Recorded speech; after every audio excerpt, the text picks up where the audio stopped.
First, thanks to both Anna for inviting me. I'm very glad to be here today.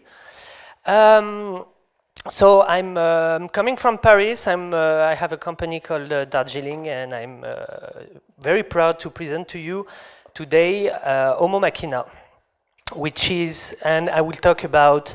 So the topic of the talk is from art to game. So I think it's a good way to talk about how to hybrid things in our world. So let's start. So first, a few questions.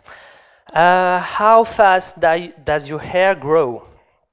Or how long can you live without food? Last but not least questions.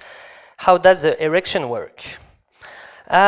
These questions, among others, were treated by a man who transformed scientific information into very wonderful visuals. And this guy is called Fritz Kahn. Sorry for the green line. There's some technical issues, I guess. Fritz Kahn, who was this guy? Fritz Kahn, he was a German doctor living 100 years ago in Berlin. He was a doctor, but he was also an artist. He was he loved to transform scientific information into wonderful visuals. He was a master of metaphors, a pioneer of infographics, and he loved to take those complex information about science, about human anatomy, and to transform it into simple piece of art. For example, on the left, you can see what happened into your mind when you try to ring a bell. On the left, you will have the representation of the growth of your hair in a day. If we pull all of your hair together, forming a single hair, you can see that in 1 hour, your hair grows from 1 meter. Here you have the consumption of tea in various countries. Here as well, you have all the human body function that occupy your brains. And you can see the cameo because Fritz Kahn is featuring himself into this artwork. Here you have the representation of how long can a living thing can live without food before it dies. And you see that some insects can stay alive for almost 4 years. So Fritz Kahn was a very famous scientific, but also a very famous artist back in Berlin during the 30s. You can see his books, Das Leben des Menschen. Sorry for my German accent, but those books was very famous. You could find all those books into the schools, into the German schools before the war. But Fritz Kahn was also a Jew, and as most of the Jews during the 80s, he was persecuted. His book was burned during the Auto-da-Fés, and he has to left Germany for Palestine and after for United States and then France and Switzerland, where he dies in 1978. So his work totally fell into oblivion. After the war, the book was burned, and nobody heard about Fritz Kahn. Until one day, a German couple, a brother and a sister, called Thilo and Uta von Debschitz, who were fanatic about design, architecture, and art, discovered his work and made this wonderful book it's a monography about Fritz Kahn. We found this book into a bookstore, a very tiny bookstore in France, and we immediately saw the potential of making a game out of it. When we saw this picture, we were amazed, and we were imagining those tiny workers working inside this gigantic human factory, and we just wanted to interact with all the tiny workers and make the human body work with the interactions and the gameplay. So we decided to make a game out of Fritz Kahn art. Let's just have a closer look to this piece, which is called Den Menschen als Industriepalast, which means human being as an industrial palace.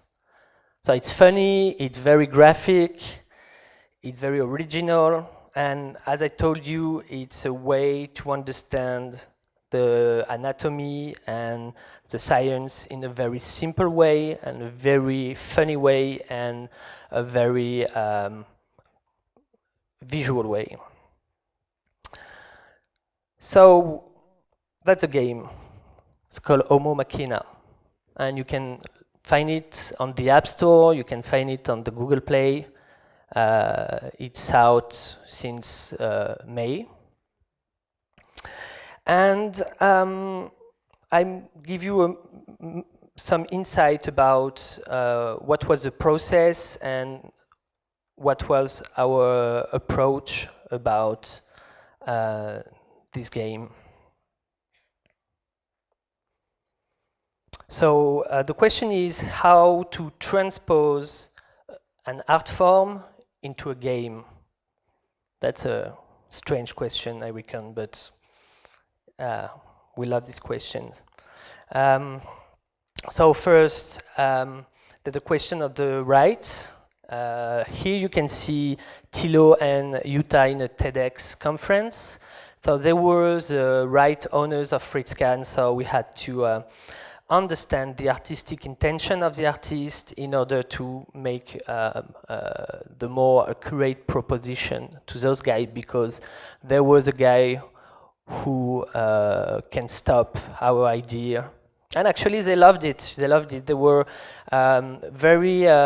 they knew Fritz Kahn very well, and so they told us that if Fritz Kahn was still alive today, he'd probably be a game designer. So so we could move on.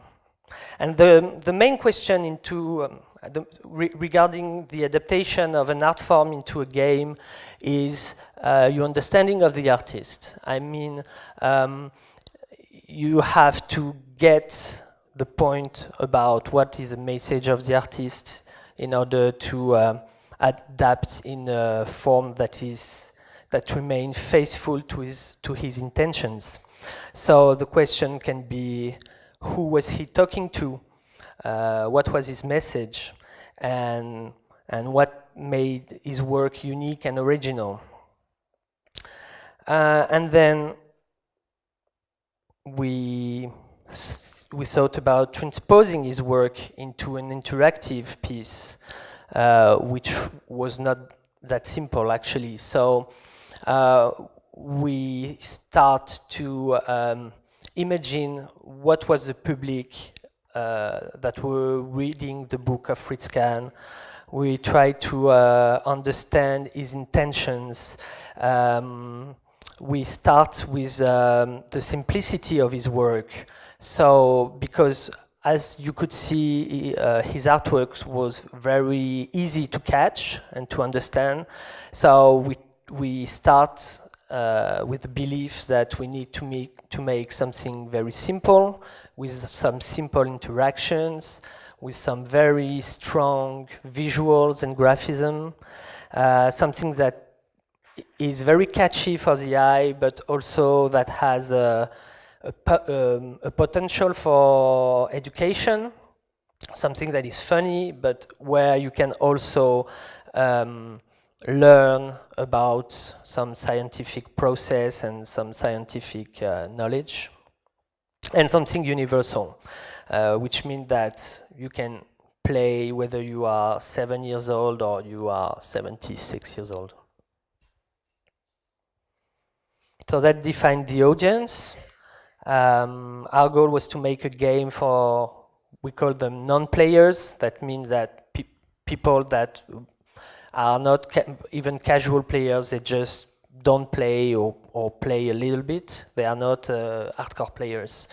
And we wanted to make some kind of co-playing experiment. We had some feedbacks from some grown-ups that were saying that when they play the game with their kids, the kid was sitting on the knees of his parents, and the parents, while they were playing the games, the parent could give some knowledge about the science to his kids, whereas the kid can give some knowledge about how to play a video game to the parents.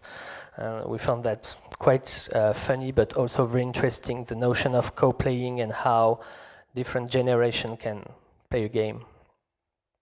And we also focus how marketing and the way we want to market the game to the fan of art, science, and visual arts, and really not about hardcore gamers, stuff like that. So we wanted to make something quite universal.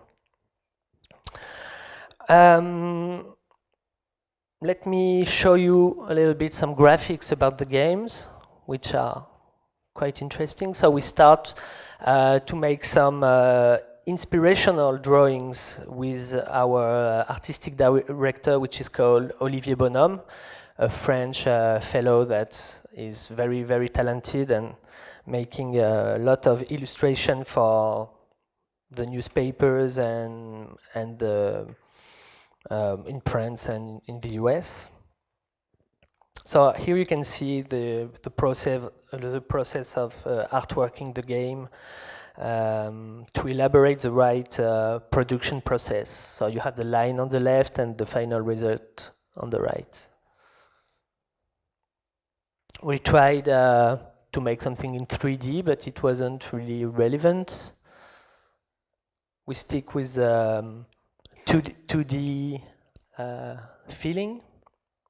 So this is an inspirational drawing, and when we saw this piece, we were pretty convinced that we have to remain to stick with the posters that I shown you earlier about the Industrial Palace. So we made everything in 2D. But inside the universe of the Industrial Palace. Here you can see one of the final results of the game. So it's an in-game artwork that is located inside the brain. So you can see all the tiny workers working in the emotion department or the muscle department. Here is the eye, one of the first. Normally it works. It's a video, yeah. So the eye is depicted like a giant camera. Actually, the camera uses the same process that a natural eye, and you have to unfold the film in order to print images from the outside. Up. Yeah. So once again, it's a good example of how you can play in a game, have fun, but also have some notions about science and understand a little bit about how our body is made. Okay, enough with that. Don't spoil the game. And also, so interaction, I can show you some more videos. I think this one, to see how simple it is, but it's funny. So that's what happened in your mouth when you take a breakfast.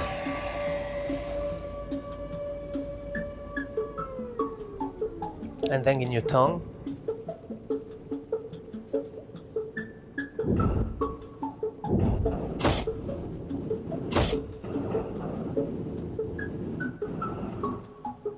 So as you can see, there is no HUD, heads-up display, no score, nothing to win. It's just a journey inside the human body. It's very simple.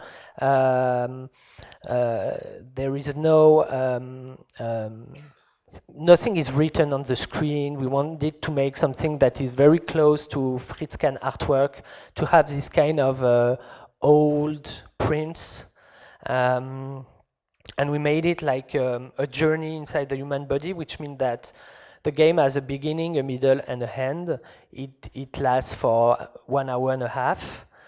So it's definitely not based on, for those who knows, the freemium or I don't know, free-to-play type of games, mostly based on frustration. We wanted something just like you go to see a movie, you know, you pay up front and you see a movie.